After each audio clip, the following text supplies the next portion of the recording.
بسم اللہ الرحمن الرحیم۔ معزز سامعین و ناظرین، السلام علیکم ورحمۃ اللہ وبرکاتہ۔ آج کی یہ گفتگو خاص طور پر خواتین کے لیے ایک تحفے سے کم نہیں ہے۔ واقعہ کچھ اس طرح ہے کہ خلیفہ ہارون الرشید کی بی بی زبیدہ، انہوں نے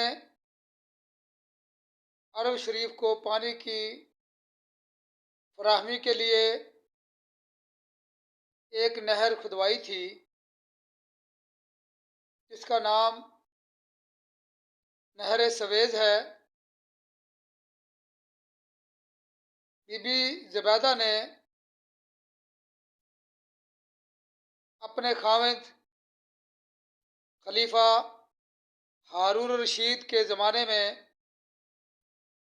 سرکاری خزانے سے پیسہ خرچ کر کے زمین دوز نہر دریائے نیل سے نکال کر مدینہ منورہ اور مکہ معظمہ کو پانی مہیا کیا۔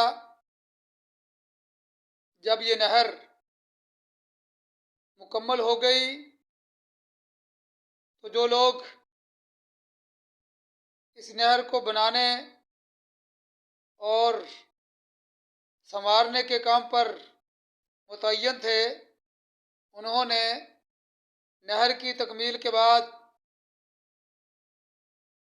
خرچ اخراجات کے کاغذات بی بی زبیدہ کے سامنے رکھے تو انہوں نے حساب کتاب لینے کی بجائے کیا کیا، وہ کاغذات اسی نہر کے پانی میں پھینک دیے جس نہر کو بنانے کے لیے خرچے کا ریکارڈ رکھا گیا تھا۔ بی بی صاحبہ جب دنیا چھوڑ کر چلی گئیں، انتقال فرما گئیں، خواب کے اندر کسی سے ملاقات ہوئی تو انہوں نے پوچھا، بی بی سنائیں اللہ رب العالمین نے آپ کے ساتھ کیا معاملہ کیا ہے؟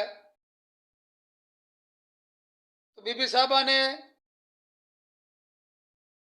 ارشاد فرمایا کہ اللہ رب العزت نے مجھے معاف فرما دیا ہے اور جنت الفردوس میں اللہ رب العالمین نے مجھے جگہ عطا فرما دی ہے۔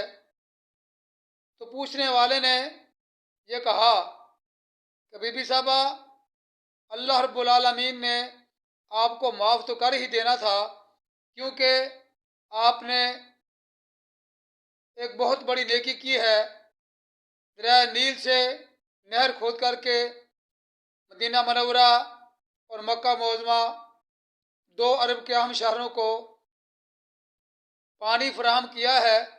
اللہ رب العالمین آپ کی اس نیکی سے خوش ہو گیا ہوگا۔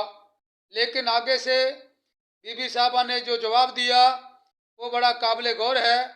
حضرت زبیدہ کہتی ہیں، اللہ رب العالمین کی بارگاہ میں جب میری نہر کی کھدائی کی نیکی پیش کی گئی تو اللہ رب العالمین نے جواب میں ارشاد فرمایا کہ زبیدہ نے سرکاری خزانے سے مال خرچ کر کے نہر کھدوائی تھی، بے شک یہ کام اس نے مجھے راضی کرنے کے لیے ہی کیا تھا، لیکن اپنی جیب سے پیسہ خرچ نہیں کیا تھا۔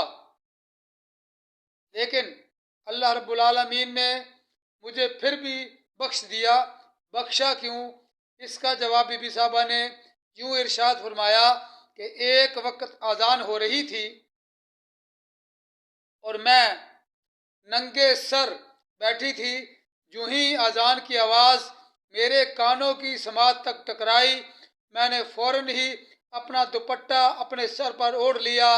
اللہ رب العالمین کو میری یہ ادا اتنی پسند آئی کہ مالک کائنات نے مجھے بخش کر کے اپنی جنت میں جگہ عطا فرما دی۔